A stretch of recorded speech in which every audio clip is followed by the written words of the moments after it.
kulits vlogs dyan. Ayan, for today's video is gagawa tayo ng homemade chicken steaks. Ayan, so nag-defrost muna tayo ng manok kasi agad-agad tayong pinagawa ng aking amo. So ayan, hintayin na natin siya hanggang sa ma-defrost siya, tapos babad na natin siya sa lemon. Templahin na natin siya. Ayan. At pagkatapos na nga niyan, ayan na po, nilagyan na po natin ng asin, paminta. Ayan guys. Ayan, paminta, asin, tsaka kunti-kunti lang po ha. Tansya-tansya lang po yung paglalagay natin ng asin kasi baka umalat. Ako kasi natatansya ko na talaga yan yung pagtimpla ko ng chicken steak namin kasi 6 na taon ko na siyang ginagawa. So ayan, susunod na ilagay is soy sauce. Ayan, tansya lang din. Ayan, kasi nag-asin na tayo. Ayan, tapos ilalagay na natin ang lemon. Ayan, dapat sakto lang din yung lemon, hindi sobrang maasim. Ayan, dapat sakto lang yung tamis tsaka asim niya. Ayan, tapos ibabad lang natin siya ng 1 to 2 hours, tsaka natin siya dikdikin mamaya para ma-absorb niya yung itlog, harina, tsaka mas lasap na lasap yung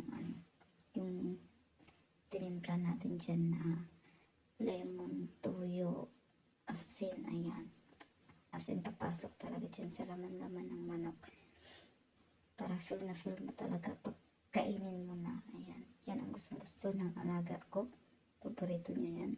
So ayan, tatakpan na natin siya guys. And after 2 hours, ayan. After 2 hours, ayan na po siya guys. Ayan. So, naglagay na ako dyan ng lagayan ng harina, itlog, tsaka breadcrumbs. Ayan. So, ayan ang mga ginagamit ko guys. Sa una, 3 itlog lang muna yung minimix ko. Kasi para hindi naman tayong masobrahan ng itlog dyan. Kaya sayang naman din tatapon, diba? So, ayan guys, ang harina, itlog, tsaka breadcrumbs. Yung gagawin na natin ang pagdikdik ng manok. Ayan.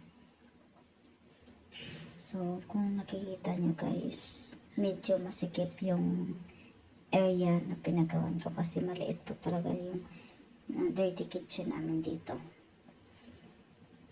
Mas nilakihan nila doon yung sa pang sweets nila na kitchen. Ayan. So, una natin na nilagay sa harina. Tapos, ililipat na natin siya sa itlog. Ayan. Pagkatapos natin dyan pa liguin sa itlog. Ayan. Nilipat na natin siya dyan sa breadcrumbs. Ganyan lang kasimple gumawa ng chicken steaks guys. Ayan. Diba? Pwede na rin ito pang negosyo sa Pinas kung gusto nyong itry. Ayan guys. Ayan. Pwede ito pang negosyo sa Pinas. Kasi lang, super easy lang siya gawin. Tsaka nandun naman lahat sa Pinas lahat ng kailanganin dyan eh. Ayan. Okay, tapos yan lang din.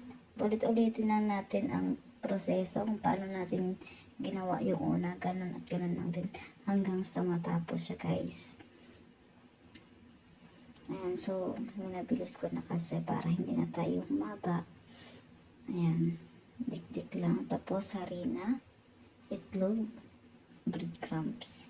Tapos maghanap tayo ng malinis na lagayan natin guys para parang ano, ang tawag dito, foods, three ba yun? Bala. Basta yun na yun.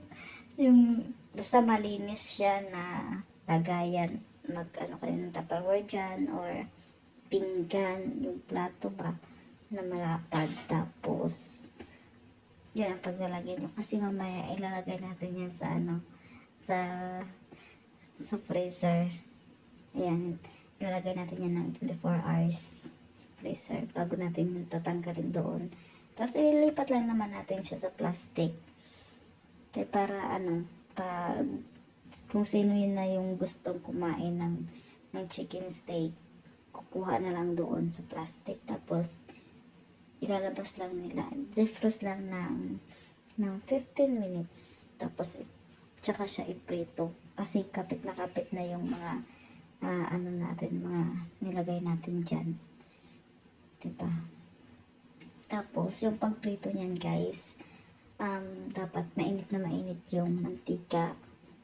Tapos, pag sobrang init na yung mantika, pahinaan natin sa medium lang. Tapos, ilagay na natin yung manok para hindi siya masunog. Medium lang siya hanggang sa maluto yung manok. Yun lang. Super easy lang.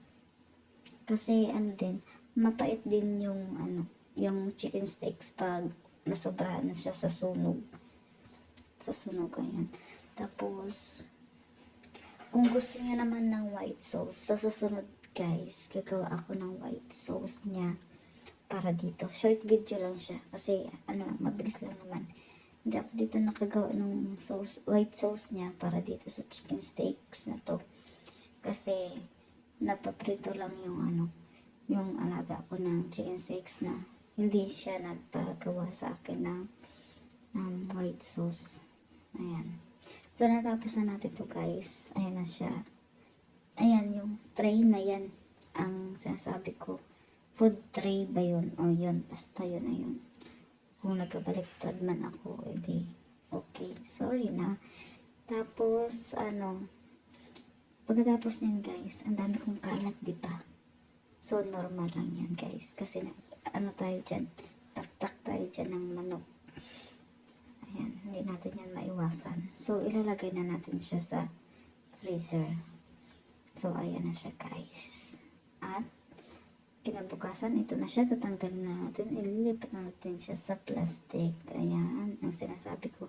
Ganyan lang guys. Ayan. So, ano na ako dyan. Nag-separate lang ako dyan ng 3 piraso para piprituhin dun sa alaga ko. Ayan. Tapos yung iba, ilalagay natin sa plastic.